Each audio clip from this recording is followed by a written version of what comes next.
Aladdin, the South London story. Aight, listen, this ain't no Arabian Nights thing. No camels, no palaces, no next flying carpet business. This is South London, where every road's got roadworks, every chicken shop says it's the best chicken shop, and every man knows a guy who knows a guy. Now in one block of flats lived a young lad called Aladdin. Aladdin was a professional time waster, not officially, but if wasting time was an Olympic sport, man's bringing home gold. His mum would shout, "Aladdin, have you taken the bins out?" Aladdin would shout back, "I'm literally about to do it." Now when South London people say about to do it, it can mean anything from 5 minutes to 3 business days. His mum knew this. One day Aladdin was posted outside the off license with his boys, doing absolutely nothing, a dangerous hobby, when a mysterious guy rolled up, fresh trim, expensive coat, shoes so shiny they looked illegal. The man said, "Yo, Aladdin." Ali looked confused.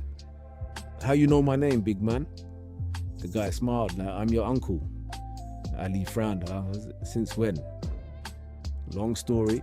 Now that's always suspicious. Like, whenever somebody says long story, it's usually because they're lying.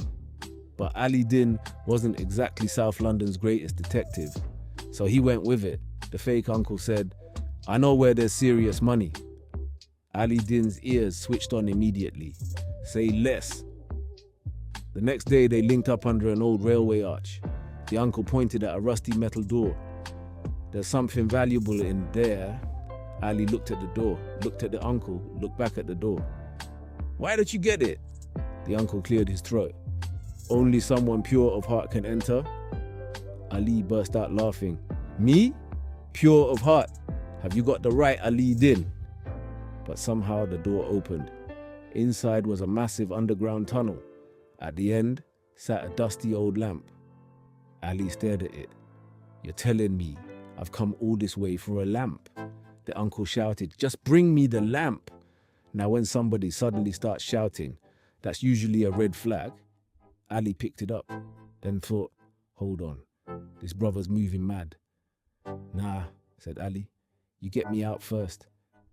The uncle's face changed quicker than chicken shop prices after midnight. "Give me the lamp." "Nah." "Give me the lamp." "Nah." "Give me the lamp." "Nah." Slam. The door shut. Ali was trapped. Lovely. Hours passed. No signal, no snacks, no charger. Basically the worst possible situation. Then Ali rubbed the lamp. A massive cloud exploded from it. Blue smoke everywhere. The ground shook. The walls rattled, and out stepped a giant genie, wearing a North Face jacket, tracksuit bottoms, crepes cleaner than a hospital floor. The genie looked around, looked at Ali, then said, "Safe." Ali blinked. "What?" "Safe. You're a genie." "Yeah. And you're saying safe?" "Bro, I've been trapped in a lamp in South London for 400 years. What did you expect, Shakespeare?" Ali nodded. "Fair point."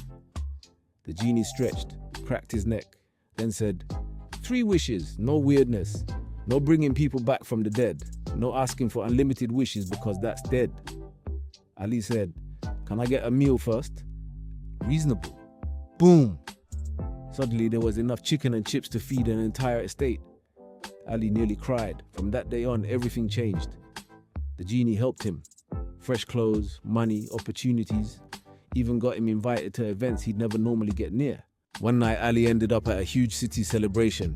That's where he met Jasmine, the mayor's daughter, smart, funny, sharp as anything. The kind of person who could smell nonsense before you even started talking. She liked Ali, mostly because he was accidentally funny. One time she asked, "What are your ambitions?" Ali panicked and replied, "Probably Nando's." Somehow it worked. They got closer. Things were looking good. Too good. Because whenever life gets too good, trouble is usually around the corner. And trouble arrived wearing shiny shoes. The fake uncle came back, stole the lamp, kidnapped the genie, and started using wishes for the dumbest things imaginable. Gold trainers, gold cars, gold pigeons. Nobody even wanted the gold pigeons. Meanwhile, Ali lost everything. No magic, no shortcuts, no genie. Just him. At first he thought he was finished. Then he realized something. The confidence wasn't from the genie. The courage wasn't from the genie. The jokes definitely weren't from the genie. That was all him. So Ali tracked the uncle across South London, through Brixton, past Peckham, across Lewisham, dodging buses, cyclists, and people trying to hand him leaflets. Finally, he caught him on top of a tower overlooking the city. The uncle laughed. "Without magic, you're nobody." Ali smiled. "Nah." Then he pointed behind him. The uncle turned around, like an idiot. Ali grabbed the lamp, rubbed it. The genie exploded back into existence. "Yes!" The genie looked at the uncle. "Can't lie, boss. You've been annoying." Poof. The uncle vanished. Nobody knows where he went. Some say another dimension, some say Croydon, which is basically the same thing. The genie turned to Ali. "One wish left." Ali thought carefully, then smiled. "I wish you were free." The genie froze. Nobody had ever wished that before. The giant looked genuinely emotional, then quickly pretended he wasn't.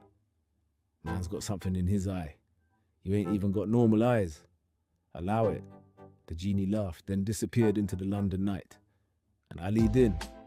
He stayed in South London, stayed with Jasmine, looked after his mum, and finally took the bins out. Only took him a few years. So if you're ever walking through South London late at night and you hear a voice in the distance shouting, "Hail, safe big man," don't worry, it's probably just a genie or somebody leaving Morley's. Could honestly be either.